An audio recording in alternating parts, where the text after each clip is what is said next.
The oxygen mask felt like it was suffocating me more than helping, and through the haze of fever and medication, I could hear my son Francis whispering into his phone just outside my hospital room door.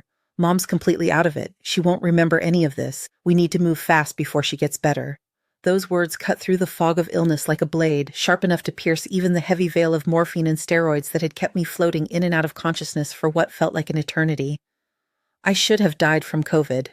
At 72, with my compromised immune system from decades of high blood pressure medication and the way that virus ravaged through my lungs like wildfire consuming dry timber, the doctors weren't optimistic about my chances when they wheeled me into the ICU that cold February morning. The last thing I remembered clearly before the machines took over my breathing was the feel of Francis's hand squeezing mine, his voice breaking as he promised me that everything would be okay, that he and his sisters would take care of everything while I focused on getting better. For 3 weeks, I drifted in and out of consciousness, tethered to machines that breathed for me and pumped medications through my veins, while my children, Francis, Geneva, and Rebecca, took turns sitting by my bedside, holding my hand and whispering what I thought were prayers and words of love.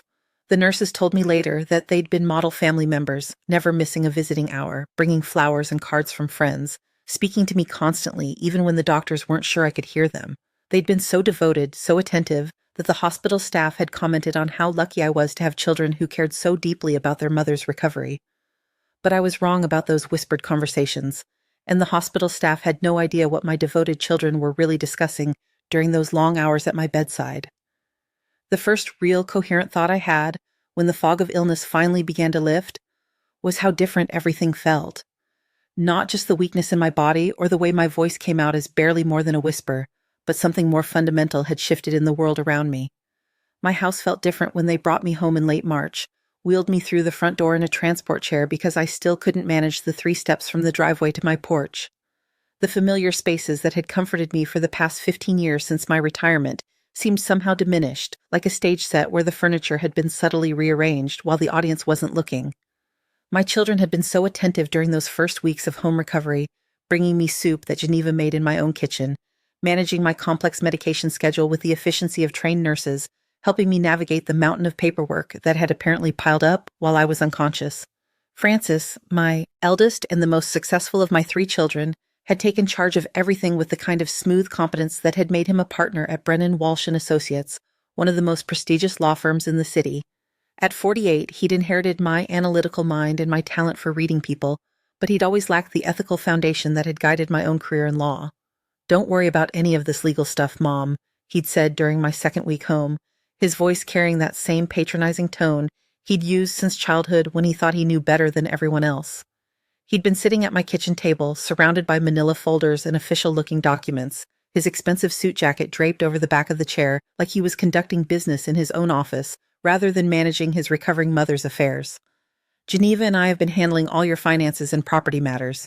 You just focus on getting better and let us take care of the boring paperwork." Geneva, my middle child at 45, had always been the manipulator of the family, sweet as honey when she wanted something, but with a core of pure calculation that reminded me of the worst attorneys I'd faced during my 30 years on the bench. She'd married well twice, divorced profitably both times, and had perfected the art of appearing helpless while maneuvering everyone around her into doing exactly what she wanted. During my recovery, she'd been particularly solicitous, constantly fussing over my medications and insisting I shouldn't strain myself with boring paperwork and financial nonsense when I was still so weak from my illness. "You've worked so hard your whole life, Mama," she'd say, using the childhood nickname that she knew would soften my resistance to her suggestions. "Let us handle all this stressful business stuff while you concentrate on getting your strength back. There's plenty of time to review everything once you're feeling completely yourself again." Rebecca, my youngest at 41, had always been the most emotional of my children, the one who wore her heart on her sleeve and had never learned to hide her feelings the way Francis and Geneva had. She'd seemed more uncomfortable than her siblings during my recovery, avoiding eye contact and mumbling excuses to leave early whenever I asked about specific documents or tried to review the papers they kept bringing me to sign. Where Francis was smoothly confident and Geneva was sweetly manipulative, Rebecca was obviously nervous about something, fidgeting with her wedding ring and jumping at unexpected sounds like she was constantly expecting to be caught in some kind of lie. I should have listened to my instincts about Rebecca's nervousness, should have paid more attention to the way she couldn't quite meet my eyes when she handed me papers to sign, or the way she always found reasons to leave the room when Francis and Geneva started discussing my financial arrangements. But I was still weak, still struggling with the lingering effects of the illness that had nearly killed me, and I trusted my children in the way that parents do even when everything in their experience should tell them to be more cautious. The revelation came on a Tuesday morning in early April, almost 2 months after I'd been discharged from the hospital. Spring was finally asserting itself in Los Angeles, and I was feeling stronger, clear-headed enough to want to review my financial statements and check on the various properties I owned throughout the city.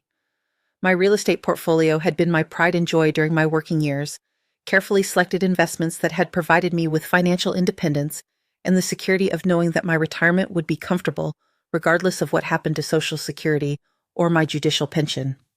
My children had been surprisingly evasive about my request to see these documents, always promising to bring them tomorrow, or insisting I wait until I was completely recovered before dealing with such stressful matters. Francis had been particularly smooth in his deflections, explaining that he'd consolidated all my accounts with a new financial management company to make things simpler and more efficient during my recovery, and that it would take some time to get all the paperwork transferred and organized in a format that wouldn't overwhelm me. But that Tuesday morning, while Geneva was in my kitchen making what she called her healing vegetable soup, a concoction that tasted like dishwater, but which she insisted was full of nutrients to help rebuild my strength, I overheard her on a phone call that made my blood run cold, despite the warm spring sunlight streaming through my bedroom window. I'd been dozing in my bed, drifting in and out of the light sleep that had become my normal pattern since coming home from the hospital, when the sound of Geneva's voice carried clearly through the thin walls of my old Victorian home. She was speaking in the kind of hushed, urgent tone that people use when they're discussing something they don't want to be overheard, but my bedroom was directly above the kitchen, and sound had always traveled easily between the floors in this house. "The Riverside property closed yesterday," she was saying, and I could hear her moving around my kitchen as she talked, the familiar sounds of cabinet doors opening and the refrigerator humming in the background. "Francis says we need to move faster on the downtown building before she starts asking too many questions. Her signature is getting easier to forge. We've had so much practice these past few months." The words hit me like a physical blow, and I had to grip the edge of my dresser to keep from falling as the full meaning of what I just heard crashed over me. My Riverside property, the beautiful 4-unit apartment building I'd purchased 20 years ago with money from my divorce settlement, after my first marriage ended, had been my insurance policy, my guarantee of financial independence in my retirement years. The rental income from those units had supplemented my judicial salary for decades, and the property itself was worth nearly $800,000 in the current market. The downtown building Geneva had mentioned was a commercial property worth nearly $2 million that I'd bought with proceeds from the sale of the family farm after my parents died. It housed 3 small businesses and a dental practice, and the monthly rental income had been providing me with over $6,000 every month since I'd retired from the bench. The idea that someone had sold it without my knowledge, that my own daughter was casually discussing the forgery of my signature as if she were talking about a grocery list, made me feel sick in a way that had nothing to do with my recent illness. I forced myself to remain perfectly still, to keep my breathing steady and quiet as Geneva continued her conversation in the kitchen below. Every instinct I'd developed during 30 years of listening to testimony and evaluating evidence told me that I needed to hear everything, that understanding the full scope of what was happening was more important than confronting Geneva immediately with what I'd discovered. "She's still weak enough that she barely reads what she's signing," Geneva continued, and I could hear the smile in her voice, that same satisfied tone she'd used as a child when she'd successfully blamed one of her siblings for something she'd done. "Francis has the power of attorney documentation ready to file if anyone starts asking questions, and Rebecca found the safety deposit box key in Mom's bedroom last week. We should be able to clean out everything within the next month, definitely before she's strong enough to start asking the right questions or demanding to see actual bank statements." The conversation continued for another few minutes, but I'd heard enough to understand that my recovery from COVID had been accompanied by a systematic theft of everything I'd worked 40 years to accumulate. My children, the 3 people I'd loved most in the world, the ones I'd worked 60-hour weeks to put through college and law school, the ones I'd supported through divorces and career changes and financial troubles, had spent my months of life-threatening illness methodically stealing my life's work while I fought for my life in a hospital bed. As I lay there listening to Geneva describe the logistics of forging my signature and emptying my bank accounts, I felt something cold and hard settling in my chest, a kind of crystalline clarity that cut through all the weakness and confusion that had clouded my thinking since my illness. The truly devastating part wasn't just the theft itself, though losing decades of careful financial planning to the people who were supposed to love and protect me felt like being hollowed out from the inside.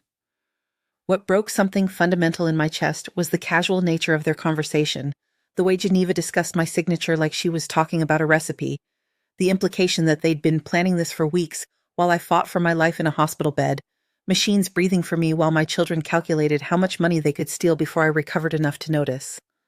But as I sat there in my bedroom, listening to my daughter describe the best methods for stealing from her own mother, I realized that Frances and Geneva had made one crucial error in their calculations. They'd forgotten exactly who I was before I became their aging, vulnerable mother, recovering from a life-threatening illness. For 30 years, I'd been Judge Patricia Blackwood, presiding over complex civil and criminal cases in the Superior Court of Los Angeles County. I'd built my reputation on my ability to see through deception, to recognize fraud and manipulation, even when it was packaged in the most convincing presentations by the most skilled attorneys in the state. More importantly, I'd spent decades dealing with precisely this kind of family financial exploitation, watching grown children manipulate elderly parents and then express shock and remorse when their actions were exposed in court proceedings that destroyed families and sent people to prison. I'd seen cases where adult children had systematically drained their parents' accounts while the parents suffered from dementia, cases where families had forged documents to sell property out from under elderly relatives, cases where powers of attorney had been abused to transfer wealth from vulnerable parents to their supposedly loving children. I'd sentenced people to prison for exactly the kind of behavior that my own children were now engaging in, and I'd listened to hundreds of victims describe the particular kind of betrayal that comes when the people who should protect you are the ones who choose to exploit your vulnerability. But even more importantly than my legal experience, Frances and Geneva had forgotten about the investment I'd made 25 years ago during the early years of Frances's career when he was struggling to establish himself in the competitive world of corporate law. It was 1999 and Frances had been working at a mid-sized firm for 3 years, handling routine corporate contracts and small business disputes, watching while other associates his age moved up to more prestigious positions and higher-profile cases. He'd come to me then, young and hungry and frustrated by his inability to break into the exclusive circles that controlled the most lucrative cases in the city. "I just need capital, Mom," he'd said, spreading financial projections across my kitchen table with the kind of desperate enthusiasm that reminded me of myself as a young attorney trying to build a practice. "If I could buy into a partnership or even start my own firm, I know I could make it work. I have the connections, I have the skills, but I need someone who believes in me enough to invest in my future." The conversation had lasted for hours, stretching late into the evening as Frances laid out his plans for joining an established firm as a junior partner or starting his own practice with several other ambitious young attorneys he'd met through bar association events. He'd been so earnest, so convinced that all he needed was the initial capital to prove himself, that I'd found myself remembering my own early struggles in the legal profession, the way I'd had to fight for every opportunity and prove myself twice as hard as my male colleagues just to be taken seriously. So I'd written him a check for $200,000, an enormous sum in 1999, representing nearly half of my savings at the time, and most of the inheritance I'd received when my parents died. But I hadn't just given him the money as a gift or a loan. I'd insisted on a formal partnership agreement, making myself a 40% silent partner in whatever firm he eventually joined or created. Frances had been so grateful, so effusive in his promises that he'd pay me back 10 times over that I don't think he truly understood the implications of the documents he'd signed or the long-term commitment he was making. The partnership agreement had been drafted by my own attorney, a meticulous woman who specialized in business law and who'd made sure that my investment was protected regardless of what happened to Frances's career. The document specified that my ownership stake would transfer with Frances if he moved to a new firm, and that I would receive quarterly statements and profit-sharing distributions for as long as the partnership existed. When Frances joined Brennan Walsh and Associates 5 years later, my partnership investment had transferred with him according to the terms of our original agreement, giving me a significant ownership stake in a firm that now employed over 60 attorneys and handled some of the most high-profile corporate and criminal cases on the West Coast. For 2 decades, I'd received quarterly statements showing my share of the firm's profits, deposits that had provided a comfortable supplement to my judicial salary, and eventually my retirement income. But I'd never mentioned my ownership stake to Geneva or Rebecca, partly because it had never seemed relevant to their lives, and partly because I'd learned early in my career that family and business were often better kept separate. Frances and I had an understanding that my role in the firm was purely financial. I didn't involve myself in day-to-day operations or personnel decisions, and he didn't discuss firm business with me beyond the quarterly reports that showed my investment's performance. I suspected that Francis, in his arrogance and his assumption that his aging mother was too senile to remember old business arrangements, had forgotten about my ownership stake entirely. It had been years since we'd discussed the firm in any detail, and my quarterly statements were handled by the firm's accounting department and deposited directly into my investment account. To Francis, I was probably just his elderly mother who occasionally asked vague questions about his work and who signed papers without reading them carefully because she trusted her successful son to handle her affairs competently. That oversight was about to cost him everything he'd worked to build. The next morning, I called my own attorney, not someone from Francis's firm, but Jennifer Walsh, a brilliant young woman who'd clerked for me during her first year out of law school and had since built her own practice specializing in elder law and financial fraud. Jennifer had always been sharp, thorough, and completely immune to the kind of charm that Francis used to manipulate people, and I trusted her to handle sensitive family matters with the discretion and competence that this situation would require. "Patricia Jennifer said when I reached her, and I could hear the concern in her voice when I explained that I needed to see her immediately about an urgent family matter. "Of course, I can come to you this afternoon. Are you feeling well enough for a consultation, or would you prefer to meet at my office?" "I'm feeling well enough to destroy 3 legal careers," I told her. My voice steady despite the anger that was burning in my chest like acid. After a moment of surprised silence, she laughed, and I could hear the recognition in her voice. She remembered the judge who had never backed down from a fight when justice was on the line. "That sounds like the Judge Blackwood I remember from my clerkship," she said. "I'll be there at 2:00 with everything I need to get started." Jennifer arrived precisely at 2:00, carrying her leather briefcase and wearing the kind of serious expression that had always told me she was prepared for battle. I'd known Jennifer for nearly 15 years, had watched her grow from an earnest young law student who stayed up all night researching case precedents into one of the most respected elder law attorneys in the state, and I trusted her completely with both my legal affairs and my personal confidences. I told her everything: the conversations I'd overheard, the properties that had apparently been sold without my knowledge, the forged signatures and fraudulent power of attorney documents that my children had been using to systematically steal my assets while I recovered from an illness that had nearly killed me. Jennifer took notes in her precise handwriting, asking careful questions about dates and amounts, and requesting copies of any paperwork my children had given me to sign during my recovery. The documents told a devastating story. Over the past 3 months, while I'd been unconscious in the hospital and then barely coherent during my early recovery, Francis and Geneva had been systematically liquidating my assets using forged signatures and fraudulent documentation.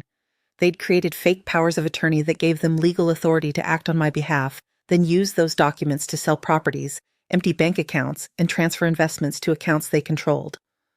"This is extensive financial elder abuse," Jennifer said finally, her voice grim as she reviewed the evidence I'd been able to gather. "If even half of what you're telling me is accurate, we're looking at multiple felonies: forgery, fraud, theft, abuse of power of attorney, conspiracy. Any prosecutor in the county would love to get their hands on a case this clear-cut, especially one involving attorneys who should have known better." "But that's not what I want," I told her, leaning forward in my chair and feeling more like my old self than I had since before my illness. "I don't want them in prison, at least not necessarily. I want them destroyed professionally, socially, financially. I want them to understand exactly what they've done and what it's cost them. And I want everyone in their professional and social circles to know exactly what kind of people they really are." Jennifer smiled, and for a moment I saw the brilliant young clerk who'd impressed me with her strategic thinking and her ability to anticipate 3 moves ahead of opposing counsel. "Then we're going to need to be very careful about how we handle this," she said, pulling out a legal pad and beginning to sketch out a strategy. "But I think I know exactly how to give you what you want." Over the next 2 weeks, Jennifer worked with a team of private investigators and forensic accountants to document the full extent of my children's theft. The evidence was overwhelming and more extensive than even I had imagined. Bank records showing unauthorized transfers totaling over $4 million, property deeds with forged signatures that could be easily proven through handwriting analysis, and most damning of all, recorded phone conversations between Francis and Geneva discussing the best ways to liquidate my assets before I recovered enough to notice what they'd done. The investigators had used sophisticated surveillance equipment to record conversations in my own home, taking advantage of the fact that Francis and Geneva had grown careless in their confidence that I was too weak and confused to pose any threat to their scheme. The recordings captured them discussing specific details of their fraud with the casual callousness of people who had completely dehumanized their victim, referring to me as the old woman, and calculating how much more they could steal before I became a problem. The Riverside property had indeed been sold for significantly below market value to a holding company that Francis had created specifically to purchase properties from vulnerable elderly people at reduced prices. The commercial downtown building was in the process of being transferred to a similar entity, controlled by Geneva, with the paperwork being processed through Francis's law firm to give the transaction an appearance of legitimacy. They'd also emptied 2 of my major savings accounts, liquidated most of my stock portfolio, and had been systematically selling off bonds and certificates of deposit from my investment accounts. In total, they'd stolen over $4 million in assets, and they'd done it with the kind of methodical efficiency that suggested they'd been planning this operation for months, possibly even before my illness provided them with the perfect opportunity to execute their scheme without interference. The investigators found evidence that Francis and Geneva had been researching elder law and financial exploitation techniques, apparently studying the methods that other families had used to steal from vulnerable relatives. But the most shocking discovery came when Jennifer's investigators looked into the paperwork my children had filed to establish their holding companies and process the property transfers. Every single document had been processed through Brennan, Walsh & Associates, using the firm's resources and letterhead to legitimize what was essentially an elaborate theft scheme targeting one of the firm's own partners. They used the firm's reputation to lend credibility to their fraud, Jennifer explained during our final planning meeting, spreading the evidence across my dining room table like pieces of a puzzle that finally revealed the complete picture. Francis has been having other attorneys in the firm handle the paperwork, probably telling them it was routine family business or estate planning.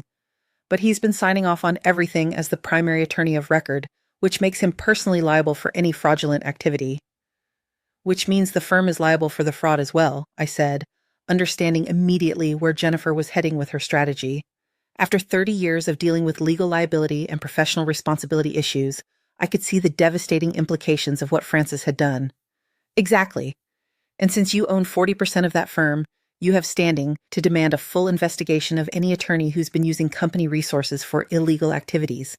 You can also demand immediate termination for any employee who's engaged in criminal behavior that damages the firm's reputation and exposes it to civil liability. The beauty of Jennifer's strategy was that it gave me multiple avenues for destroying Francis's career while recovering my stolen assets.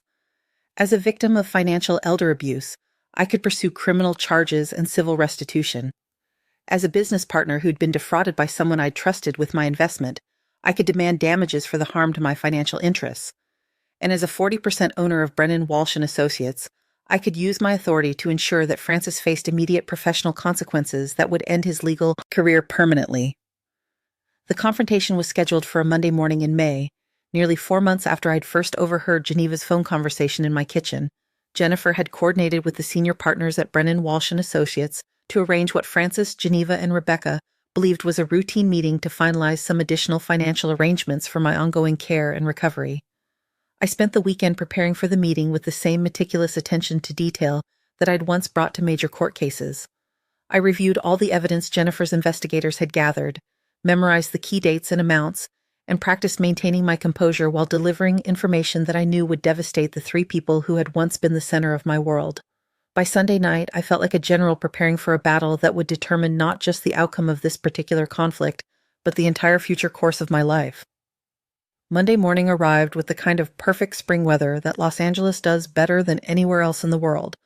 Bright sunshine, clear skies, and the kind of crisp air that makes you feel like anything is possible.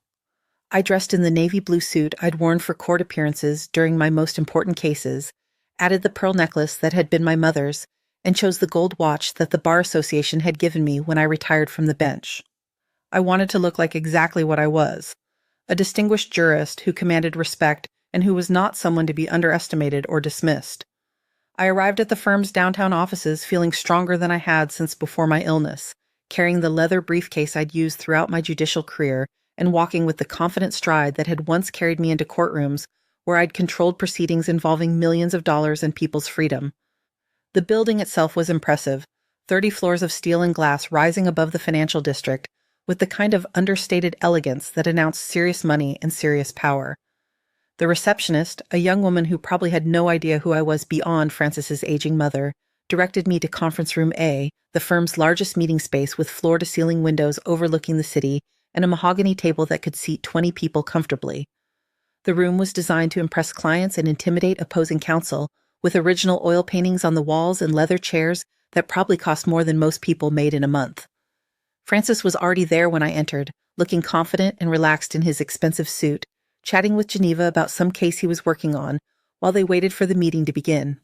He'd always been a handsome man, tall and distinguished with graying hair at his temples that gave him the kind of gravitas that clients associated with competence and success. Geneva sat beside him, perfectly, groomed as always, wearing a designer dress that probably cost more than my monthly grocery budget. Rebecca sat at the far end of the table, still displaying the nervous energy that had characterized her behavior throughout my recovery, but she managed to smile when she saw me enter the room. Of my 3 children, she was the one who looked most like me. The same dark eyes, the same stubborn chin, and seeing her face across that conference table brought back memories of teaching her to ride a bicycle and helping her with homework and all the ordinary moments of motherhood that had once defined my relationship with my children.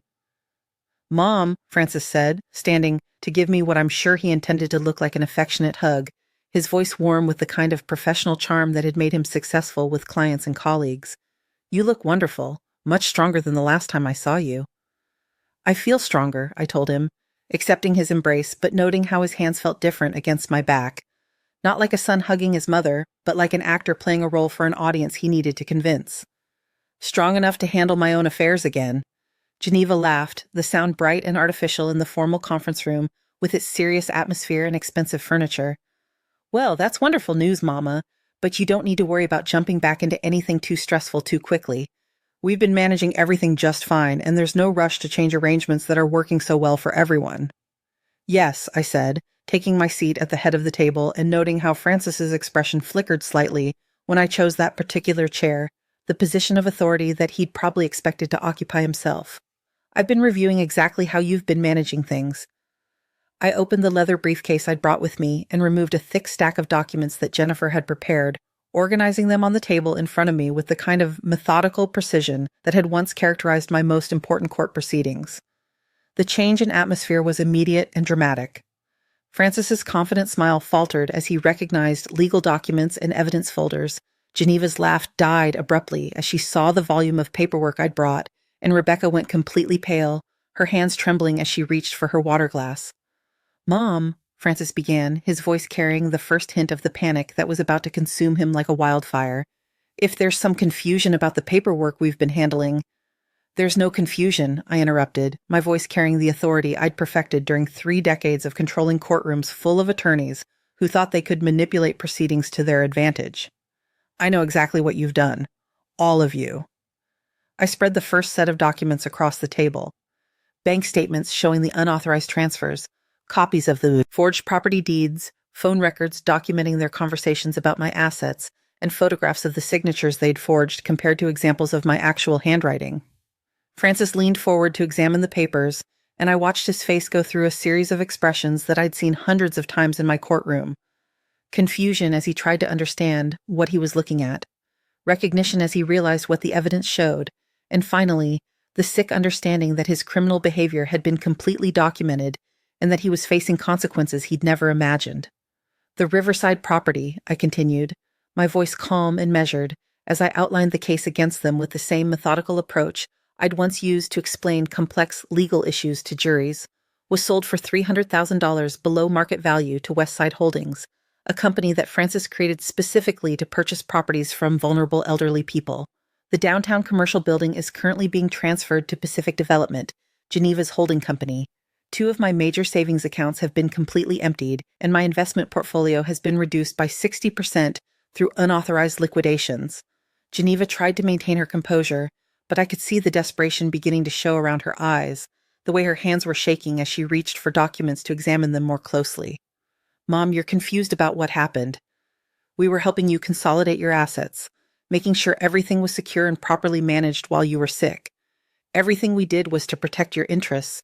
You forged my signature," I said simply, and the words fell into the room like stones into still water, creating ripples of shock that I could see spreading across their faces. Multiple times, on multiple documents, while I was unconscious in a hospital bed, fighting for my life with machines breathing for me. The silence that followed was profound, broken only by the sound of traffic 30 floors below and the hum of the air conditioning system.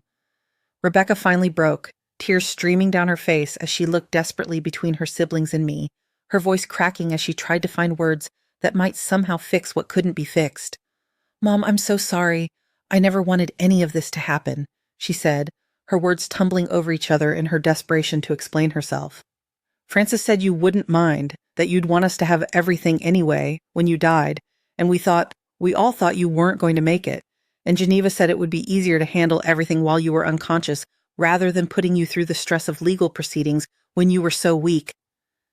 "You thought I was going to die," I finished for her, and the brutal honesty of it seemed to suck all the air out of the room, leaving my children staring at me with the horrified expressions of people who had just realized that their victim had survived to testify against them. "You thought I was going to die, so you decided to accelerate your inheritance by stealing everything I'd worked 40 years to build." The conference room door opened at that moment, and Jennifer entered with two other attorneys I recognized as senior partners from the firm, Richard Brennan, the founding partner, and Laurel Walsh, the managing partner who oversaw all major personnel decisions. Behind them came a man I didn't recognize immediately, but who introduced himself as Detective Varney from the Financial Crimes Division of the LAPD, a serious-looking man in his 50s who carried himself with the quiet authority of someone who had seen every kind of financial fraud that families could inflict on each other. "Detective Varney," I said, standing to shake his hand and noting how Francis's face went from pale to gray as he realized that law enforcement was now involved in what he'd probably hoped could be resolved as a private family matter. "Thank you for coming. I think you'll find this case quite interesting from a professional perspective." Francis had gone completely white, his earlier confidence replaced by the wild-eyed panic of someone who was beginning to understand the magnitude of his situation and the devastating consequences that were about to destroy everything he'd worked to build. "Mom, wait. You don't understand what you're doing here," he said, his voice cracking with desperation as he tried to regain control of a situation that had spiraled completely beyond his ability to manipulate. "If you involve the police, this becomes public record. It goes on our professional records. It destroys careers and reputations. Mine, Geneva's, even Rebecca's. You're talking about ruining your own children over money that would have been ours anyway." "It destroys your careers," I said, and I felt a deep satisfaction at the way he flinched when I said it, the way his face crumpled as he finally understood that his own arrogance and criminal behavior had given me the tools to destroy everything he valued. "Yes, Francis, that's exactly what it does." Jennifer placed a new set of documents on the table, and I could see Francis's hands shaking as he recognized what they were: partnership agreements, ownership documentation, financial statements, and most importantly, the original investment contract he'd signed 25 years earlier when he was a young attorney desperate for capital to advance his career. "Your mother," Jennifer explained, her voice professionally neutral but with an undertone of barely controlled anger that spoke to her own outrage at what my children had done, "is a 40% owner of this firm. As such, she has the authority to demand immediate investigation and termination for any employee who uses company resources to commit felonies against other partners or who engages in criminal behavior that exposes the firm to civil liability and professional sanctions." The silence that followed was even more profound than before, a kind of stunned quiet that spoke to the complete transformation of power dynamics in that room. Geneva's face had gone gray, and she was staring at the documents like they were written in a foreign language she couldn't comprehend.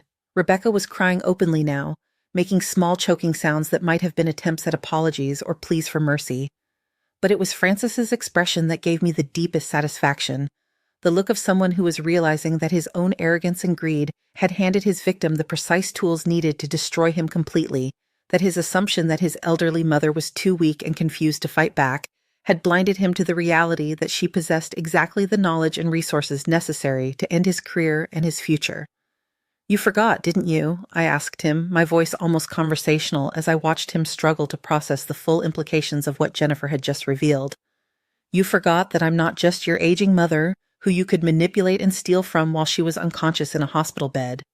You forgot that I spent 30 years as a judge dealing with exactly this kind of financial abuse and sending people to prison for crimes much less extensive than what you've committed. And most importantly, you forgot that when you were young and desperate and needed someone to believe in you, I didn't just give you money. I bought into your future." Detective Varney was taking notes, asking Jennifer detailed questions about the evidence and the timeline of the theft, while the senior partners huddled in urgent conversation about the firm's liability and the damage to their reputation when news of this became public. I could hear fragments of their discussion, Concerns about client confidence, questions about partnership agreements, calculations of financial exposure, and I realized that Frances's criminal behavior had created exactly the kind of scandal that could destroy a law firm's reputation permanently, the kind of ethical violation that would make clients question whether their own assets were safe with attorneys who couldn't even be trusted not to steal from their own family members. The firm will naturally be conducting its own internal investigation, Richard Brennan was saying, his voice carefully controlled but unable to hide the fury that was burning behind his professional composure, and will be cooperating fully with law enforcement to ensure that justice is served and that our clients understand this was the criminal behavior of one individual, not a reflection of our institutional values. But I interrupted him before he could continue with what was obviously a carefully rehearsed damage control speech designed to minimize the firm's liability while throwing Frances under the bus as completely as possible. The firm will be terminating Frances immediately, I said, and my voice carried the kind of absolute authority that I'd used to control unruly attorneys during my years on the bench, the tone that brooked no argument and expected immediate compliance. Geneva never worked here, but she'll be facing criminal charges for her role in the fraud and conspiracy. Rebecca was apparently coerced into participating by her siblings, so I'm willing to consider a plea arrangement that involves full restitution, community service, and a formal apology that acknowledges the extent of her betrayal. Frances tried one last desperate appeal, his voice breaking as he realized that his entire professional life was crumbling around him and that the mother he'd systematically robbed was the one person with the power to save him, and the one person who would never choose to do so. "Mom, please, think about what you're doing here," he said, his hands shaking as he reached across the table towards me like he was drowning and hoping I might throw him a lifeline. "I'm your son. We're your children. Geneva has kids. Rebecca has kids. Your grandchildren are going to suffer for this too. You can't destroy your own family over money that doesn't really matter in the end. Family is supposed to forgive each other. Family is supposed to work things out privately without involving outsiders who don't understand the complexities of our relationships." I stood up slowly, gathering my documents and feeling more powerful than I had in decades, more like the woman I'd been during my strongest years on the bench, when I'd controlled courtrooms and commanded respect from the most accomplished attorneys in the state. "You destroyed this family when you decided to steal from me while I was dying," I told him, my voice steady and final as a judge delivering a sentence. "You destroyed it when you forged my signature and sold my property and emptied my bank accounts while I was unconscious with machines breathing for me. You destroyed it when you treated me like a convenient source of funding, rather than a human being who loved you enough to invest her own future in yours." I paused at the door, looking back at the three people who had once been the center of my world and who were now staring at me with expressions of shock, terror, and dawning understanding that their actions had consequences they'd never imagined. "And most of all, Sewell," I continued, "you destroyed this family when you forgot that love and respect flow both ways, and that the woman you decided to victimize had spent 40 years learning exactly how to destroy people who think they're smarter than everyone else." The meeting concluded with Frances being escorted from the building by security, his partnership formally terminated, and his law license suspended pending the criminal investigation that Detective Varney assured me would be thorough and aggressive. The firm's senior partners made it clear that they would be pursuing their own civil action against Frances for damages to their reputation and for using company resources to commit crimes, which meant that even if he somehow avoided prison time, he would be facing financial ruin that would last for decades.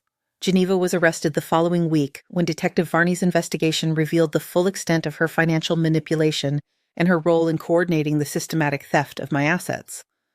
The evidence against her was overwhelming: recorded phone conversations, forged documents with her fingerprints, bank records showing transfers to accounts she controlled, and most damaging of all, her own bragging to friends about how cleverly she and Frances were handling their inheritance planning while I was too sick to interfere. The local news media picked up the story within days of Geneva's arrest, and it became exactly the kind of sensational family drama that captivated public attention. Successful attorney steals from elderly mother during life-threatening illness, only to discover that his victim owns his law firm and has the power to destroy his career. The headlines were devastating. Attorney uses firm resources to steal from dying mother. Judge's son forges signatures while she fights COVID. Law firm partner arrested for elder abuse. Rebecca, true to my word, was allowed to plead to a misdemeanor charge in exchange for full cooperation with the investigation and 200 hours of community service at a senior center, where she would spend her weekends helping elderly people navigate exactly the kind of financial exploitation that she'd helped inflict on her own mother. The judge who handled her case, a former colleague of mine who knew my reputation and who was appalled by what my children had done, made it clear that she was receiving extraordinary leniency only because of my specific request for mercy. The financial restitution took several months to complete, but Jennifer's investigators were thorough and aggressive in recovering my stolen assets, working with forensic accountants and asset recovery specialists to trace every dollar that had been stolen and to reverse every fraudulent transaction. The properties were returned to my name with full legal title, the emptied accounts were restored with interest and penalties paid by my children, and Francis was forced to liquidate his own assets, including his downtown condo, his vacation home in Malibu, and his collection of vintage cars, to cover the portions of my stolen money that had already been spent. But the most satisfying outcome wasn't the financial recovery, significant as that was for my security and independence. The real victory was watching the professional and social consequences unfold over the following year, seeing the way that Francis and Geneva's reputations were completely destroyed in the legal and social circles where they'd once been respected and envied. Francis, stripped of his law license and facing felony charges that would follow him for the rest of his life, found himself unemployable in any profession that required trust or responsibility. The legal community in Los Angeles is smaller and more interconnected than most people realize, and word spread quickly about what he'd done to his own mother. Former colleagues crossed the street to avoid speaking to him, professional associations revoked his memberships, and the country club where he'd once networked with potential clients asked him to surrender his membership voluntarily rather than face the public embarrassment of expulsion. Geneva, convicted of elder abuse and financial fraud, served 18 months in prison and emerged to find herself a social pariah in the suburban community where she'd once been considered a pillar of respectability. Her friends stopped inviting her to social events. Her children's private schools suggested she might be more comfortable elsewhere, and the charity organizations where she'd once held leadership positions made it clear that her services were no longer desired. The house she'd bought with my stolen money was sold to pay restitution and legal fees, and she was forced to move into a small apartment in a neighborhood that bore no resemblance to the luxury she'd enjoyed while spending my life's savings. As for my 40% ownership of Brennan Walsh & Associates, I used my influence to implement comprehensive new policies for handling elderly clients and established a fund to provide free legal assistance for victims of financial elder abuse. The firm's reputation recovered within 2 years, helped by their aggressive cooperation with law enforcement and their clear demonstration that Francis's behavior was an aberration rather than a reflection of institutional values. My quarterly profit-sharing checks not only continued, but actually increased as the firm attracted new clients who were impressed by their commitment to ethical behavior and elder protection. But the real victory wasn't financial or professional. It was the peace I found in understanding that I could trust my own instincts and defend myself even when the people who should have protected me chose to betray me instead. At 73, I learned that age doesn't make you vulnerable unless you allow it to, that experience and knowledge are forms of power that can't be stolen by people who underestimate your intelligence, and that sometimes the most important battles are the ones you fight against people who claim to love you while systematically destroying everything you've worked to build. The process of rebuilding my life after my children's betrayal was more complex than I'd expected, involving not just the practical work of recovering stolen assets and securing my financial future, but the deeper emotional work of learning to trust my own judgment again and to find peace with the reality that the people I'd loved most had chosen to victimize me in my moment of greatest vulnerability. In the months following the confrontation at Francis's law firm, I found myself experiencing a strange mixture of grief and liberation. Grief for the relationships I'd lost, for the family dinners and holiday celebrations that would never happen again, for the grandchildren I might never see because their parents had made choices that destroyed our connections permanently.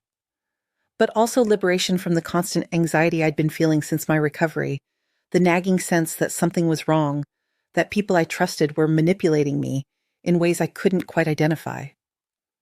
Rebecca and I have slowly begun to rebuild our relationship, though it took nearly 2 years before I could look at her without remembering her voice describing the best methods for forging my signature or her casual discussion of emptying my safety deposit box while I was unconscious.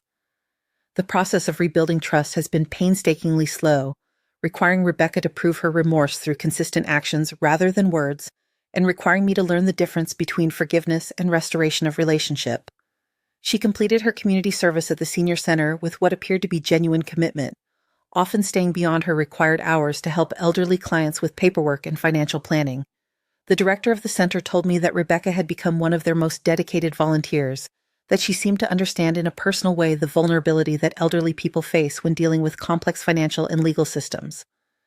She's also become an advocate for elder rights in her own community, speaking at workshops about financial exploitation and helping other families navigate the warning signs of abuse. But even as Rebecca has worked to make amends, the relationship we have now bears no resemblance to the easy affection we once shared. There's a careful formality to our interactions, a recognition that trust, once broken so completely, can never be fully restored. She's my daughter, and I love her, but I will never again be vulnerable to her in the way that parents normally are with their adult children. Every document I sign in her presence is witnessed, every financial conversation is carefully documented, and every expression of concern for my welfare is evaluated through the lens of hard-won wisdom about how people can use love as a weapon. Francis writes to me occasionally from his new life in Oregon, where he works as a paralegal at a small firm that specializes in personal injury cases, the kind of unglamorous legal work that's about as far from his former prestige as is possible to get, while still remaining in the legal profession. His letters are full of apologies and requests for forgiveness, long rambling explanations of how his judgment was clouded by financial pressure and Geneva's manipulation, how he never intended for things to go as far as they did. But his letters also reveal a fundamental lack of understanding about what he actually did. He writes about mistakes and poor decisions as if he accidentally made some bad investments with my money, rather than acknowledging that he systematically stole from his dying mother over a period of months. He talks about family disagreements and misunderstandings, as if our current estrangement is the result of a failure to communicate rather than his deliberate choice to forge my signature and empty my bank accounts while I was unconscious. I don't respond to his letters, though I don't throw them away either. They serve as a reminder of something I learned during my years on the bench, that some people are genuinely incapable of accepting responsibility for their actions, that they can acknowledge wrongdoing in the abstract while simultaneously avoiding any real understanding of the harm they've caused. Francis may be sorry that he got caught, sorry that his actions had consequences he didn't anticipate, but I don't believe he's truly sorry for what he did to me. Geneva has never apologized, never acknowledged the depth of her betrayal, never shown any recognition that she did anything worse than get caught doing what she felt entitled to do. In some ways, I respect her honesty more than Francis's self-serving attempts at reconciliation. She made her choices with full knowledge of what she was doing, and she's living with the consequences without pretending that she's somehow the victim of circumstances beyond her control. The last I heard, she was working as a receptionist at a dental office and living in a subsidized apartment with her teenage daughter, whose college fund had been liquidated to pay restitution for Geneva's crimes. The irony of this outcome, that Geneva's theft from her mother ultimately destroyed her own child's financial security, isn't lost on me, though I find no satisfaction in the knowledge that my granddaughter is paying the price for her mother's choices. These days, I spend my time differently than I did before my illness and my children's betrayal. I travel more, taking advantage of my recovered financial security to visit places I'd always planned to see someday, but had never prioritized. I've been to Scotland and Ireland, tracing the genealogical research I'd started years ago, but never had time to pursue properly.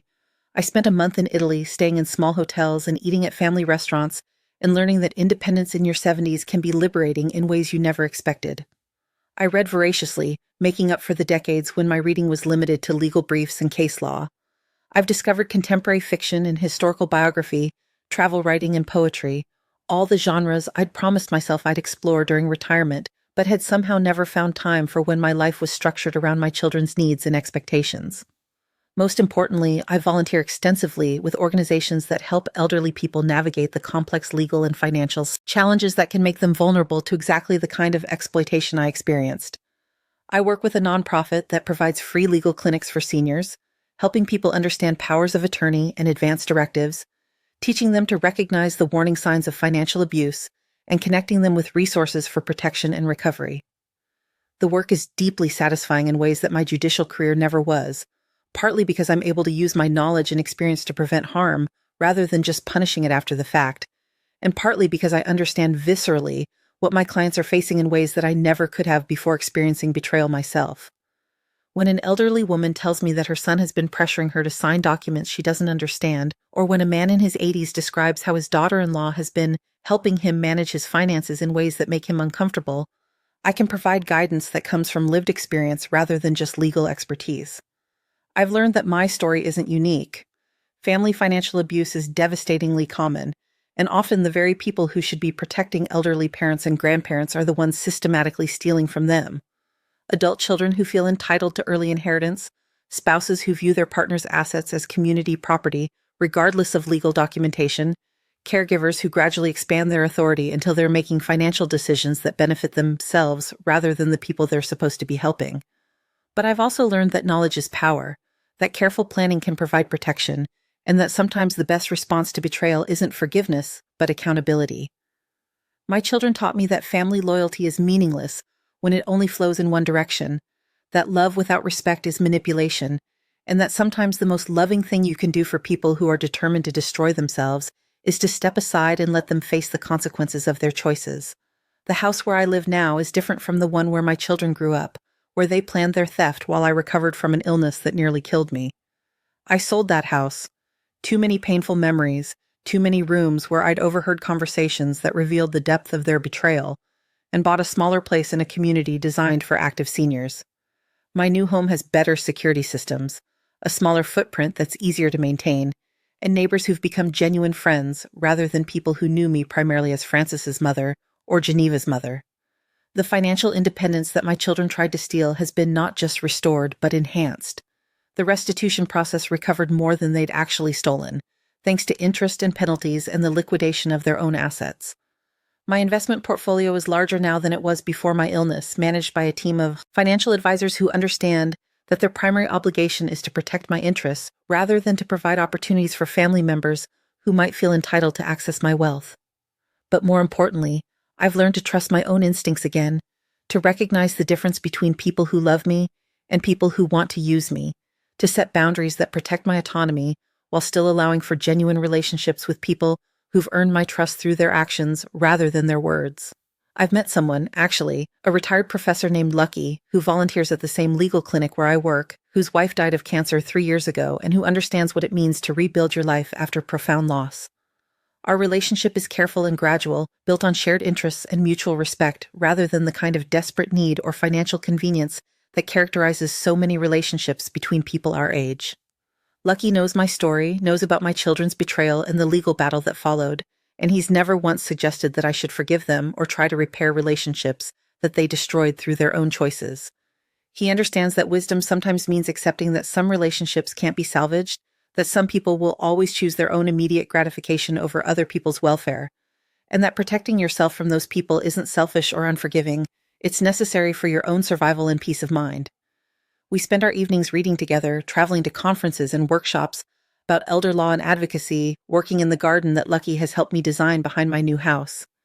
He's teaching me about plants I've never grown before, heritage roses and heirloom tomatoes, herbs that flourish in California's Mediterranean climate. And I'm learning that there's something deeply satisfying about nurturing things that will grow and flourish under careful attention.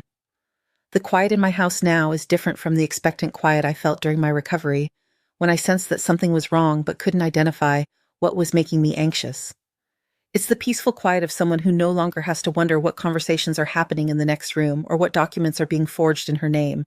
It's the quiet of someone who fought back and won, who refused to be a victim even when the people she loved most tried to make her one.